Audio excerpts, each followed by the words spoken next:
12-Sided Stories is for mature audiences and often deals with topics that may be difficult for some listeners. Discretion is advised.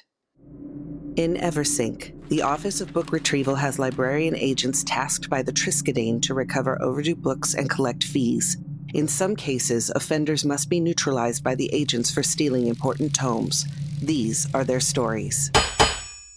Hello and welcome to Bookhound Bounty Hunters, episode number 5. My name is Wes Otis and I'm here with some wonderful players. Let's start with Farah. Hi, I'm Farah Sarpkaya and I am playing Giovanna Letteratura, a church militant, and we are both she-her. Hello, my name is Candace. My pronouns are they, she, and I am playing Leo da Silva, also they, she. Hey, I'm Michelle Otis and I'm playing Katja, and both of our pronouns are she, her. Hey everyone, I'm Sam and I'm playing Tisha Valor, our prophet. Tisha's pronouns are she, her, and mine are she, they. Before we start, please consider supporting the show through Patreon or on Ko-fi, spelled Ko-fi. Now, on with the show. Okay, so in the last episode, you found out that the priest, Castinia, had somehow harnessed the goddess energy from the Codex of Denari to turn himself young again and immortal. And he is in league with Mother Biblia, who helped him escape after they found out that, basically that they needed to get out of town. As soon as they sent you to take the now basically dead book, the Codex, back to the priest at the church, they left as quickly as possible because they knew that the priest would know that the book had been drained of all life. You now need to find Castinia and Mother Biblia because the essence that was in the book is very important to the foundation of the city. The more time that goes on that this particular aspect of Denari is missing, the more chaotic and corrupted the city becomes. And it ended up in a huge earthquake, and you saw one of the towers of the city go into the swamp after the earthquake. And you're in the temple market right now. But before we get to all of that, and that is a lot of stuff, we're gonna go back in time and go through a scene with each of our players to get to know a little bit more about each of them.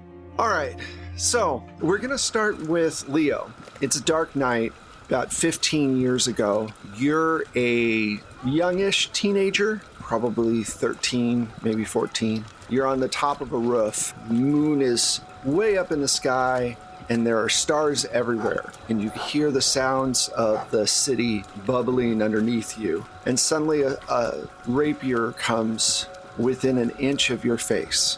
And your father says, "God damn it, Leo, you've got to keep your right arm up. You have to keep your guard up. I could have easily hit you." I know, Papa. I'm doing my best. You have to do better. You're going to be on your own someday, and you have to do better. You're right, Signore. I'll focus. All right, one more time. I'm going to lunge at you, and you are going to block. You ready? 1, 2, 3. Now, let's see whether or not you could have dodged that. It's an athletics roll, and it's just a 4, so how many points do you want to put into it? I already rolled, so I don't want to cheat. I got a 5. Awesome. So you dodge out of the way, and he goes, very good, very good, very good. And he stops for a second, and he lowers his sword. He puts his hand on your shoulder, and he goes, "I know I push you hard, but you need to learn these things. Your place in this world is what you carve out of it, you know? I know it's hard, but you're getting better." I just don't want to be another reason for you to worry. I know Mama was a good woman. She did what she could for us, while she could. And one day someone's going to need to take care of you, and I'd like to be that person. That's very nice of you, child. I appreciate that very much. But at the same time, I want you to have your own life too. And your mother was a good person. And those rat bastards that took her from us, they will pay one day, of course. But until then, we have each other. Now, let's go get some food. Come on, follow me. You make your way down to the streets. He always takes you to the Tangle, which is kind of this lower income neighborhood of Eversink. It is a place that's very alive at night. There are street vendors with lots of food. And he's walking through the streets and he goes, "We have many friends that have a lot of money, but you can never forget that these are your friends too. If you're ever running through these streets and you need help, you should make friends with them, because that way you know everyone, not just your rich friends that we have at home." Does that make sense? You never know. It makes sense. Yes. They don't always seem very friendly. Neither are the nobility. Unfortunately, humans have a hard time with each other, constantly fighting. That's why we teach our children to fend for themselves, because you never know what people are going to do. Once you get past the exterior, though, most people are nice. I kind of like flash the dagger at my waist. They'll be especially nice when they see this. Don't get cocky. I just want to be as good as you one day. That's all. You will be better, I'm sure. You show much promise, and you have a lot of focus, and I appreciate that. So you make it to a small stall. They serve you some kind of, meat in a bowl with some water, and an egg or something. It's, some stuff. kind of food, the good stuff. Bowl of brown. Yeah. So, you're eating there, and you suddenly notice somebody just come by and takes one of your father's coin purses off his belt without him knowing. What? Papa, that man. Someone's stolen from you. I'm quick to draw my dagger. Like, my hand is just already on it, and I'm like looking at him like, say the word. He says, "Look, you stay here. I will go and handle this." He goes, "Don't worry, I'll be right back." And he starts to walk off, and you're sitting there eating your soup. Like, I feel like I'm probably playing with the vegetables in my dish. I'm very nervous. Like, I know my dad can handle himself, but I don't think I've ever seen someone so openly steal from him either, because he's well respected. Right. You also would probably realize at this point that you're not in your neighborhood. So because you're not in your neighborhood, it shocks you that someone would be so blatant about stealing. And a few moments go by and he comes back, and you notice that he didn't get the money. And he says, "Is your soup good?" Yes, it's good, Papa, but where's your coin purse? Well, I caught up with the person. They were needing of money more than we. And I made sure they weren't part of the Thieves Guild. And then I let them go because, like I said, they needed the money more than we did. Not everything's a battle. Sometimes we show mercy to those who might need it more than we do. All right, let's get back up on the roof and practice some more. Finish up. I kind of scramble to my feet, and I think the way I look, like my hair isn't tied back, it's not as stylized, it's very kind of like loose and flowing kind of down my shoulders. Young Leo looks a lot more femme, goes by Leonarda still, and is wearing kind of like a pants dress combo kind of thing. She like eyes the cloak that her dad has on. It's like this like dark navy blue cloak that has gold fasteners and like red trim, and it's what she wears when they grow up. So you get back up on top of the thing and you start to practice, and you practice for another hour. It's pretty intense stuff, and it's gotten really cold because it's late at night. And at the end of the night, he goes, "All right, it's time for us to head back." And he puts the cloak around your shoulders, and he says, "You've done really well, and I want you to have this." Papa, I can't. This is your signature cloak.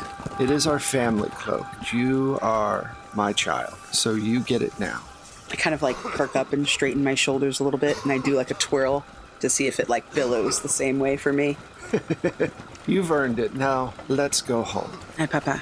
I'll follow you. Okay, let's jump over to Giovanna. So your mother and your father are standing in the church with the priest, Father Riley, and he says, "It is nice to meet you, Giovanna. I've heard great things about you. Very studious and very interested in books."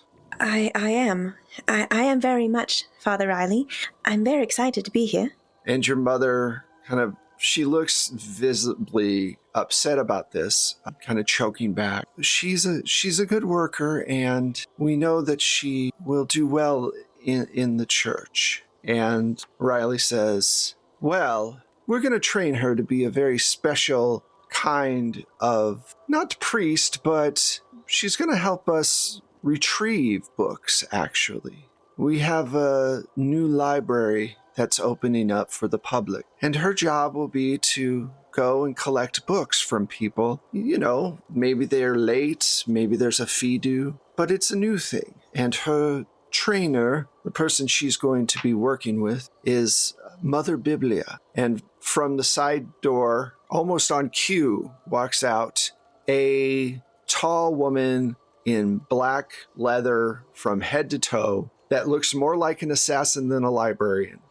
And she walks up. She has short, pepperish hair, I'm going to say. It's not the, shock white that it is now, because this was like 15 years ago or so. And she looks at you and she goes, child, stand up straight. She kind of pushes her shoulders back and tries to look taller. So I hear you enjoy books, dear. I do. We have a whole library at home. It's wonderful. And what do you know of combat? Have you been taught how to use a sword? Combat? And she kind of looks back at her mother and father. They've got like dinner plate eyes. They're like, yeah.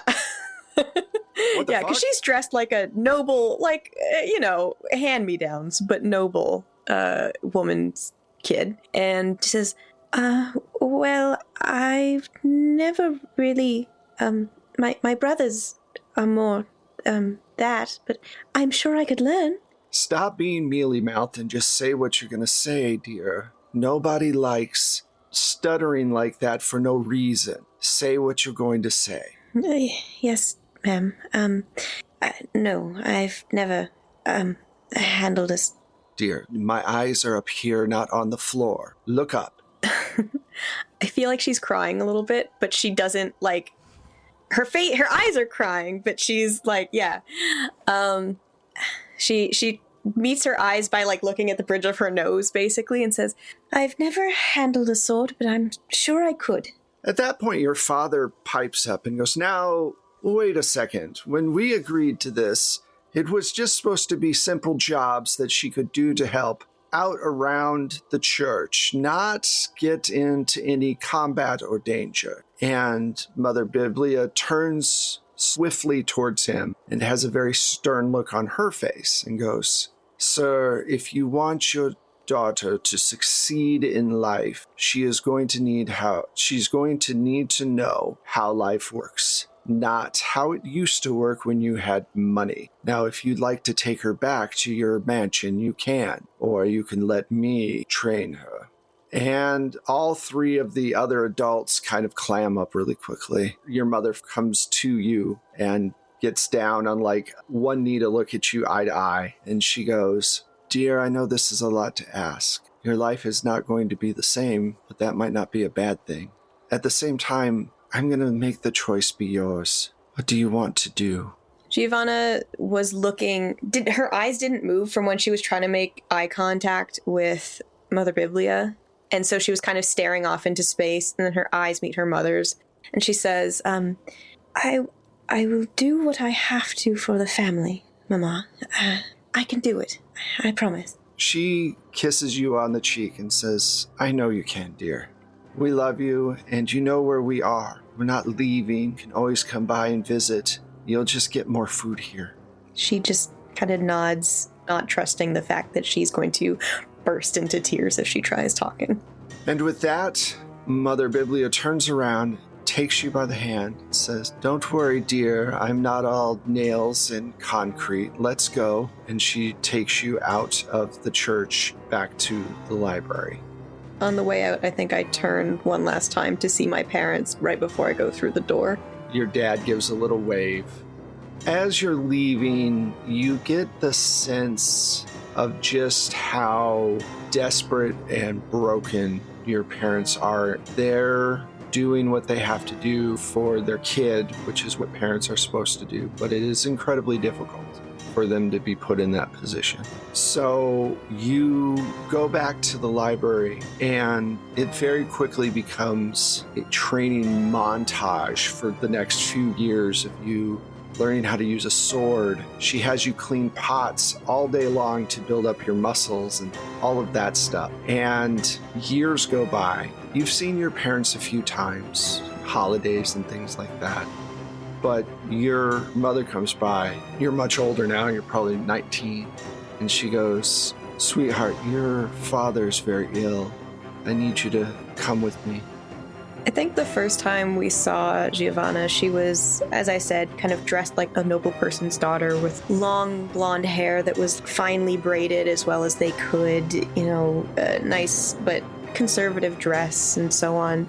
But now she has like short cropped blonde hair. She is way taller than her mother. She has gone through many a growth spurt now that she has a regular meal. And she is dressed in slacks and leather armor, perhaps, because she's still pretty early in her training. And as she looks down at her mother, who she hasn't really engaged with a whole lot, there's a twinge of, I'm supposed to feel something right now.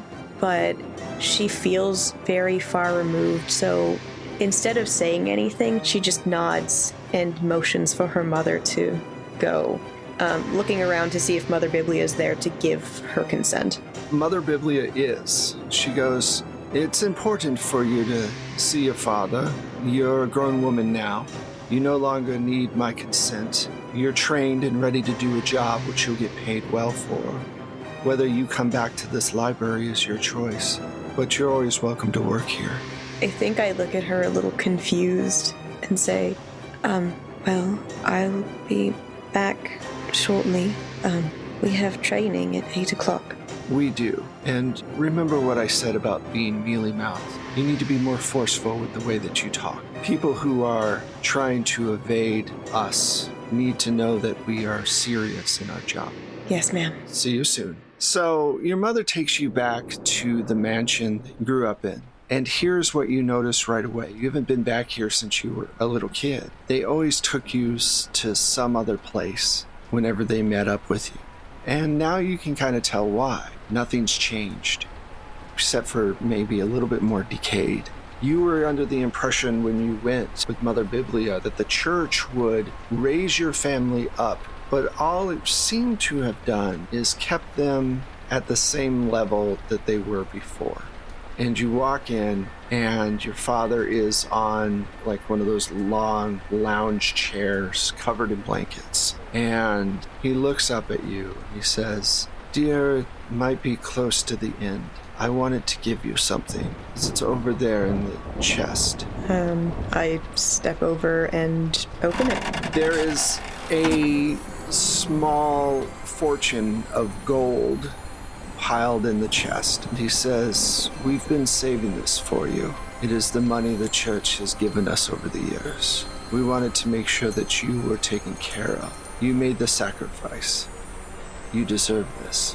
She looks at the chest and then at him lying on this couch, feeble and dying, and perhaps at her mother who is pinched and underfed and exhausted, and she looks at him and she says, you traded my childhood and our time together for a wealth that can never replace either." I slam the chest shut.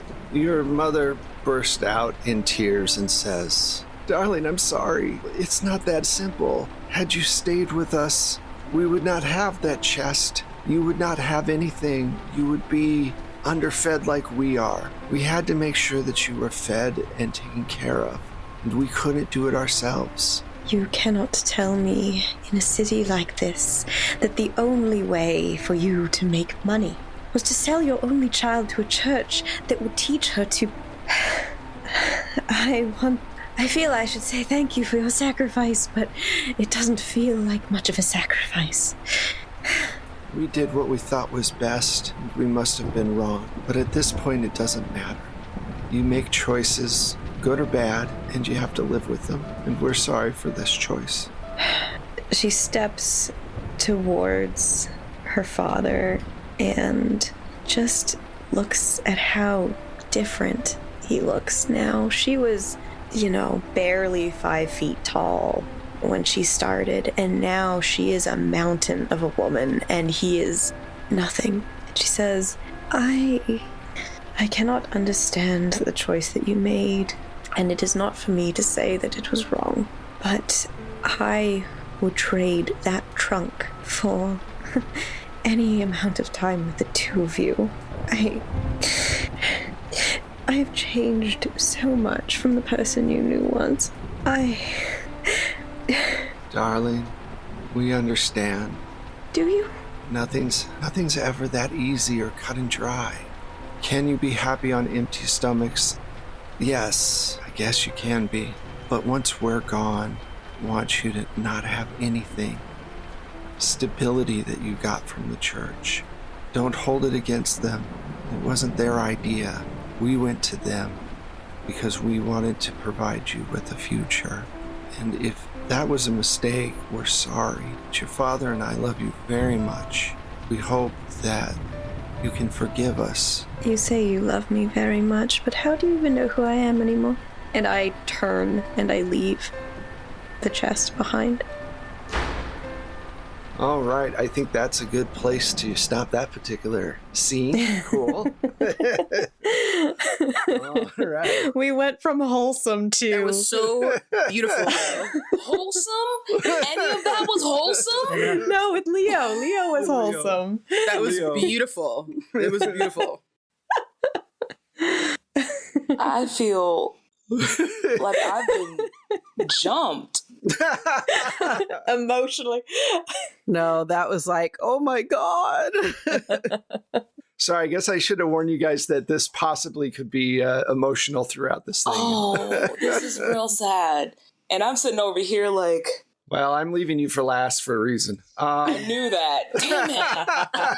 I knew it. I was like, mine's going to be really bad. Bad in a good way. Yeah. Mm-hmm. So let's move on to Katya.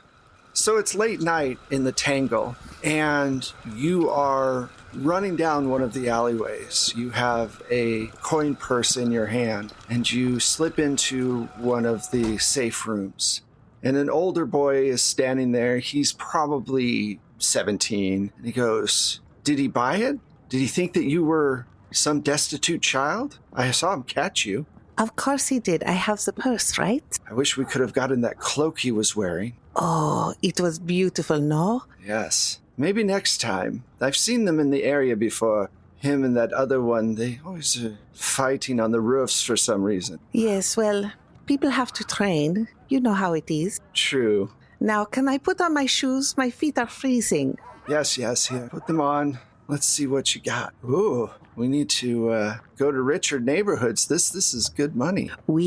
Maybe I should become an actress. I'm so good. He rolls his eyes, as only a teenager can, at a smaller human being. It's like, oh, God. When he rolls his eyes, I kick him in the shin. It's all right. Well, we should go back with the others and find out what Father wants us to do next. Let us go. So you head back and you enter into this dilapidated building on the outside. It's terrible.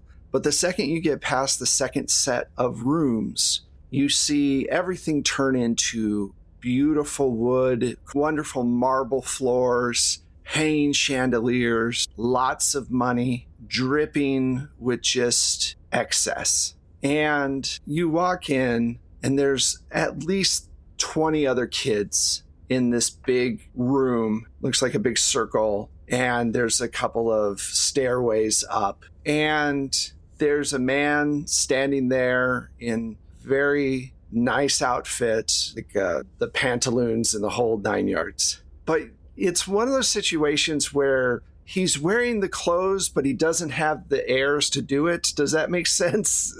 Mm-hmm. The clothes are wearing him. The clothes are wearing him. He's not, this is not a man that grew up with these clothes. He goes, "Children, come around. Father has much to speak to you. You've all been doing well. We've all been making money. And the Thieves Guild, our family needs people to, help out the ranks and become full members. But we've gotten some interest from another guild, and I wanted to speak with you all about it. There are some openings with the assassins. It is good money, as you know, but the work is grim. You have to be willing to do more than just steal. You have to be willing to kill. Is there anyone here that would like to know more about this opportunity? And a few kids raise their hands. Do you raise your hand? Oh, I'm one of those kids in the class. Me. Okay. Well, Katya, that doesn't surprise me at all. You are so sweet and come off as so innocent, but that is your gift, I guess. You are good at that persona. Merci, Papa. Yes. All right. All of you please go into the library. The rest of you go out, make 50 more coin apiece for me. We have a banquet coming up. Anyone who makes more than 50 gold tonight, I'll give you a bonus. All right? Yes, Father. And they all leave. The 5 of you walk into the library, and standing there by the books is Mother Biblia. And she looks at the children and she goes, I'm told that you all are interested in possibly working for me and my guild. Am I correct, or are you all unable to speak? We are looking to work in your guild, but I thought the question was, how you say, rhetorical? What is your name, girl? Katja. And you don't have any problems with the thought of taking a life if you need to? Oddly, no. That kind of takes her back for a moment. She's seen a lot in her 11 years. Yeah.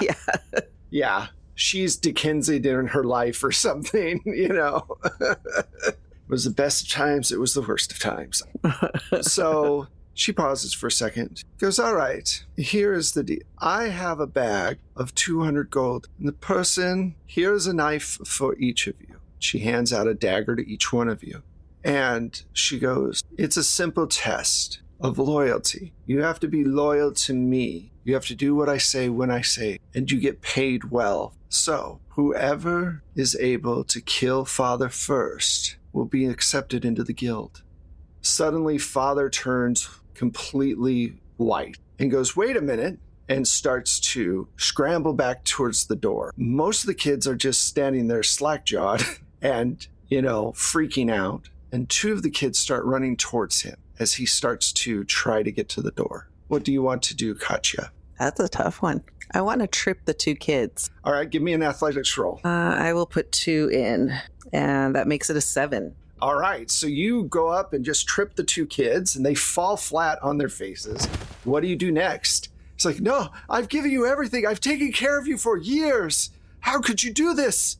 I'd say, shut up, old man. You sound so silly. And I look at Mother Biblia and I go, and you should be ashamed of yourself, asking for our loyalty when we do not even know you. If I'm going to assassinate someone, if I'm going to kill someone, it has to be for a reason, not just because you say, oh, do it. She cracks a smile and says, you're right. You're in. The rest of you can stay. She comes by and she takes you by the hand and she goes, I'm going to introduce you to your new sister in a moment. And she leads you out of the room. And that's where we're going to end that scene. All right, so, Tisha, it's early morning and you're wakened by a soft kiss on your forehead. And your wife says to you, honey, you need to wake up. Only got 1 day off to get everything done. And I think Tisha just kind of revels in that for a second and does one of those quick arm grabs, just wraps her arms around Celeste and just flips them over so they're on top of she's on top of her in the bed, and it's just let's just stay here for 20 more minutes. We don't have to worry about anything else. We can get a late start today. I promise we won't miss anything. Let's just stay here. Tisha, you know how much trouble you get me in with this? Is it really trouble? Not really, no, but I I have to pretend like it annoys me somehow. Mm-hmm. You know? Yeah. Tisha's just like placing kisses like across her cheeks and shoulders and neck. Just like, yep, like clearly disregarding what she's saying. Sweetheart, look, I can't stand another lecture from my family about how we're always late for dinner on days like this. You just had to bring them up, didn't you? She just flops across on the other side of the bed and starts to get up. Thank you, dear. It's a necessary evil, our families. They love us. Yeah. No, absolutely they do. And I love my mom and my dad, obviously, and my siblings. And your mom makes a mean cake. Like, I mean, a mean pound cake. It's delicious. But don't you just want to take time for ourselves? Like a day where we just forget everything that we have to do, everything with the market, everything with life, and just, you remember when we first met, we first got together, and we would spend weeks just roaming around everything, trying to find places to go and find new things. Don't you want that again? She turns and wraps her arms around you. You know, you're right. We haven't had much time together. Exactly. I tell you what, let's get through today. Next week, we'll take some time off. We have the money. Have a nice time together. We did have a really good past couple of months. Yeah, let's go to our favorite places. Let's try our favorite foods and try new ones that we never had before. Just soak it all in. We have forever, right? Right? Yeah, you're right. We do have a long time to do whatever we want. So let's get through today, and then tomorrow we'll start our vacation. Yes. Though we have a lot to get done. So get dressed. And she walks out. Fine. And Tisha gets up and starts getting dressed for the day. As you're getting dressed, both of you read a lot. So there are books throughout the entire, apartment or whatever. You notice one book that you haven't seen before under 3 other books. It's pretty large and looks relatively old. Hey, babe, when did we ever get through this? I don't remember. Where did we get this one from? Oh, damn it. I thought I shouldn't have taken that out of the library. Lessie. We're going to have to go by and return this book. You know they don't play about their books in the library. Okay. All right. Nope, it's totally fine. It's just one less thing that we have to just get it done, and it's one less thing we have to worry about on our vacation. Look, they're not even open today. We'll take it to them tomorrow. Okay? It's not that big of a deal. Listen, I heard that they are very serious about their books over there. I saw somebody get the crap beat out of them just for trying to skimp out on a library fine. Like, let's just... Yeah, I know it can be draconian. I know that, but... to say the least. You have so much stuff to do, and this... I haven't heard anything about it. I promise you the first thing tomorrow I'll take this book back, okay? It's totally fine. And I think Tisha's a little bit taller than Celeste is. So she kind of walks over and puts her hands on both sides of her head and just presses kisses across her forehead. It's don't worry about it. I'll take it back. I'll just explain to them. They have a lot going on. I have relatively good standing with the library. They'll understand. It's nothing to worry about. You're wonderful, honey. Thank you. That's you. I just try to live up to the expectations. Get over that's what a crock. I love you too. Whatever. She walks back out. She pats her on the butt as she walks out.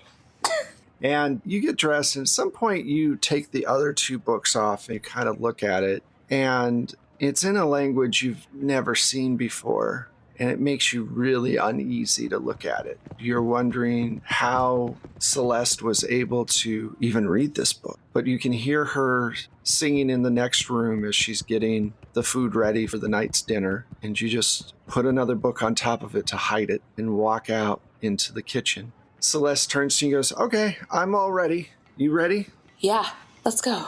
All right. So you're in your cart. It's full of stuff. You've got to drop a bunch of stuff off at a few different locations, which everything goes pretty normally. And you're heading towards the market district, and you are coming towards an intersection. And suddenly this cart comes out of nowhere. It must have come loose from whatever piece of wood was keeping its wheels from going, and it is now chaotically coming down. And you look up for a second, and you're on the opposite side of where the cart's coming with Celeste next to you. And the cart hits really hard and throws both of you off. And the world spins for a second. And then suddenly there is just blackness as you get knocked out. And you don't know how long you're out for. But you wake up in your mom and dad's house, and you're covered in bandages. Your leg's been broken. Your arm has been fractured. You're in a lot of pain. And your sister's sitting next to you, dabbing a cool cloth on your forehead. Goes, Tisha? Tisha, are you awake? Marissa, what happened? Where's Leslie? Where's Leslie? Marissa, where's Leslie?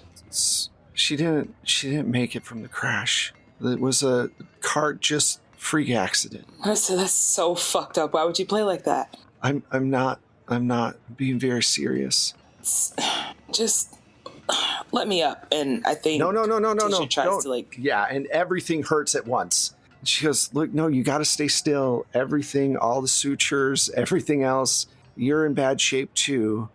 Rest. You have to. You have to let me find Leslie. Where is she? She's gone, honey. You've been out for a week. And she puts her head on your upper chest. I'm sorry, honey. I'm sorry. We all loved her. Weirdly enough, I don't think it's registering on Tisha at the moment. Like, she's not crying. She's not upset. I think she's still trying to get up, to get out of the bed to go find Celeste. At this point, you can feel your sister, not forcefully, but with her own body weight. You're in so much pain, and after being there for so long, you're not able to move very much. And your sister's very much using her body weight to kind of pin you down a little bit. And she goes, look, I know this is all terrible and a lot to absorb, but you're going to have to stay here. We've taken care of your stall. We've taken care of everything. We haven't done the funeral yet, but we did get a statue made so that you can always have her with you. And I think Tisha just blindly looks over to where Marissa is pointing towards the statue, and that's when she passes out and has her first vision. And I think that first vision is going back to to see the accident itself from an outer body experience, seeing the cart hit in slow motion and seeing both of them ejected from the cart, seeing Celeste fall, hit her head on a rock, and literally just reliving the entire accident. But it's all in slow motion, and she is standing as a third person experiencing this from the outside.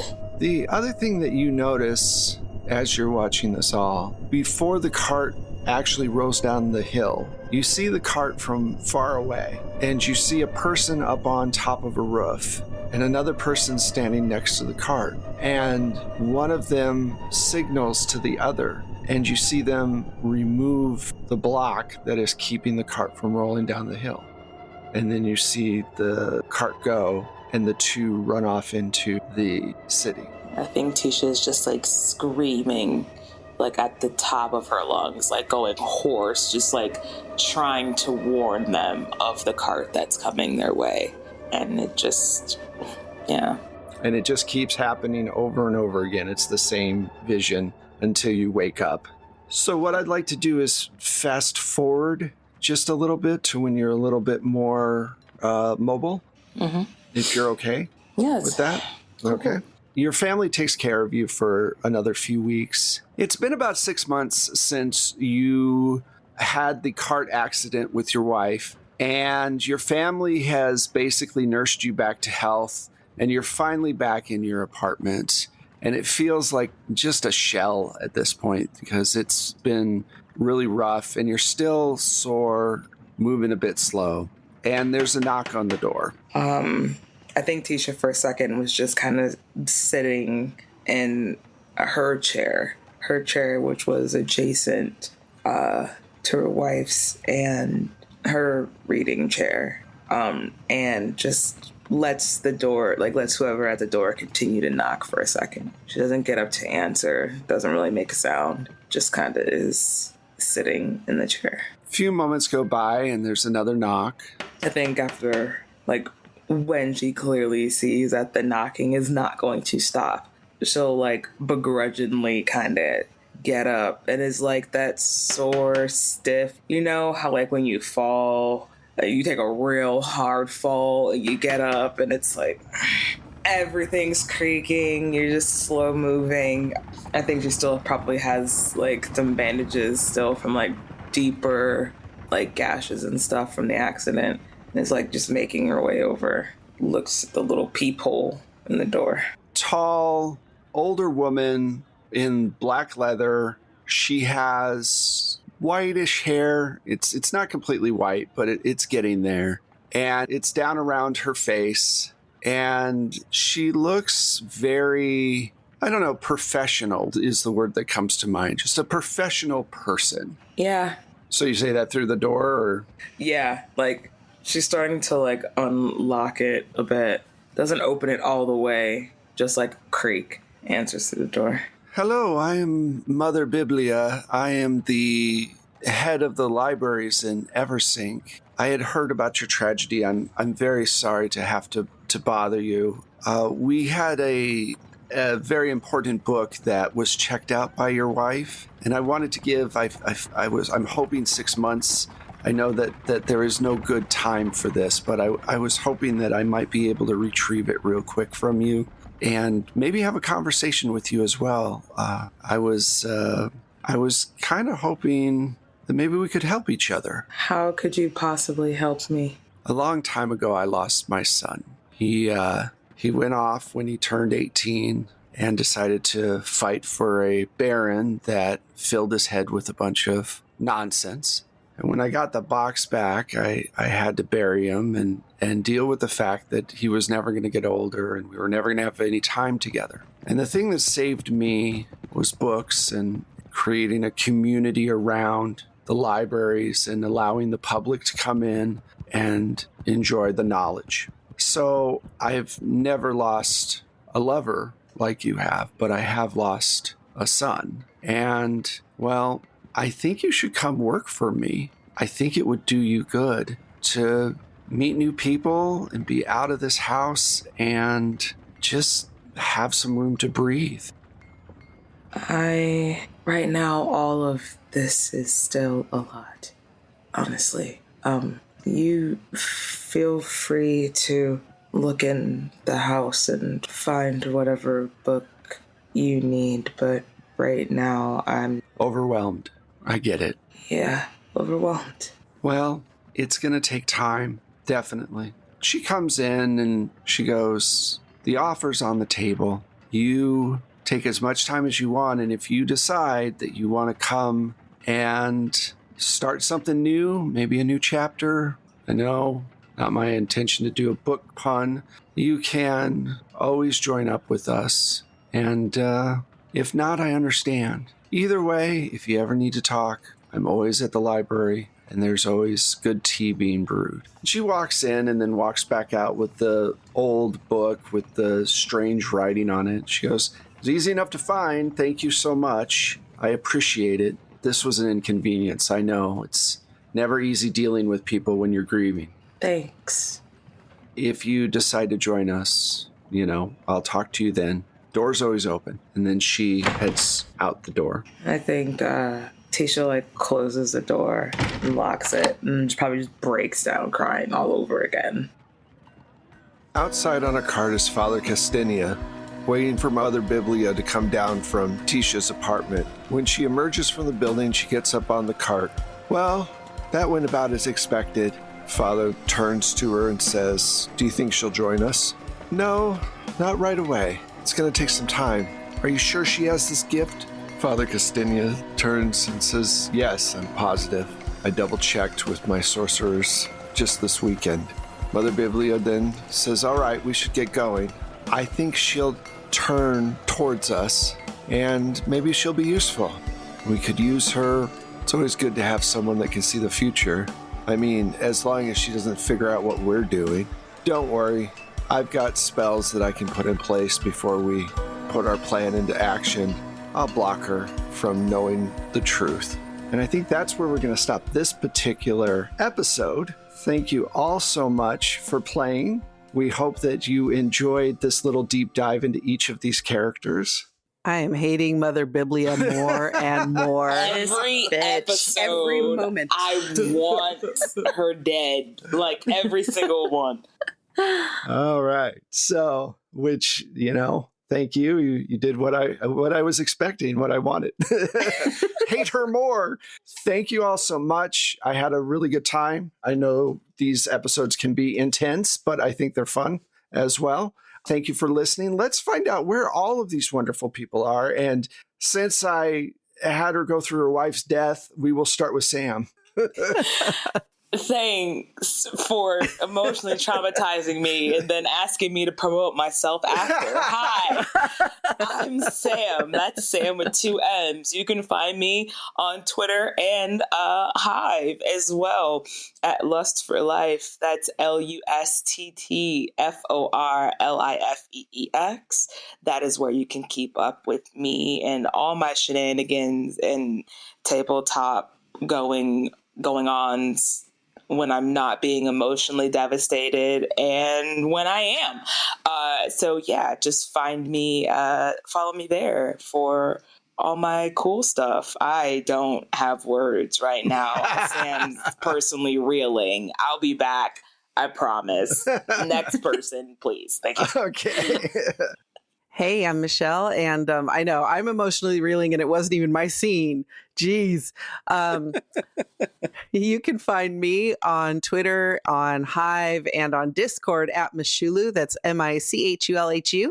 You can also find my music and Wes's amazing sound effects if you subscribe to the Plate Mail Games catalog through BattleBards. Hi, I have been Candace. You can find me at Candace Magnificent pretty much everywhere except for Hive, where I am at Magnificent One, and for Twitter, where I am at That Candace Girl. You can also find me over on Crossroads Games and on 12-Sided Stories for one of their streaming kind of shows normally. Right now we're on Mondays, but by the time you hear this, it might be Tuesdays again. Hi, I'm Farah, and you can find me at Farrakaya on all social medias. You can also find me over at Crossroad Games on also all social medias, doing all sorts of exciting, terribly sad things. And I am Wes Otis, and you can find me at Plate Mail Games on both Hive and on Twitter now. I also started a group on Facebook because I figure, I might as well put stuff everywhere at this point, just in case one social media goes down because of whatever, chaos is going on. So if you want to find 12-Sided Stories now, you can also find us on Facebook. You can find us on Twitter. You can find all of our links on our website, which is 12sidedstories.com, all spelled out, all one word. That's where you can find everything. And like Candace said, we do have a show on Twitch, which you should definitely check out. Also, check out our Discord. That's the best place to really connect with us, talk with us. We love our Discord. We'd love to see you there. Finally, if you want to help out, you can give us a shout out on your favorite social media. You can give us a review on your favorite platform, or join us on Coffee or Patreon, become a monthly subscriber, and get some really cool stuff as well. Thank you so much for listening. And we hope that you will join us next week when we go back to the present and find out what these people are going to do to Mother Biblia. Bye. Bye.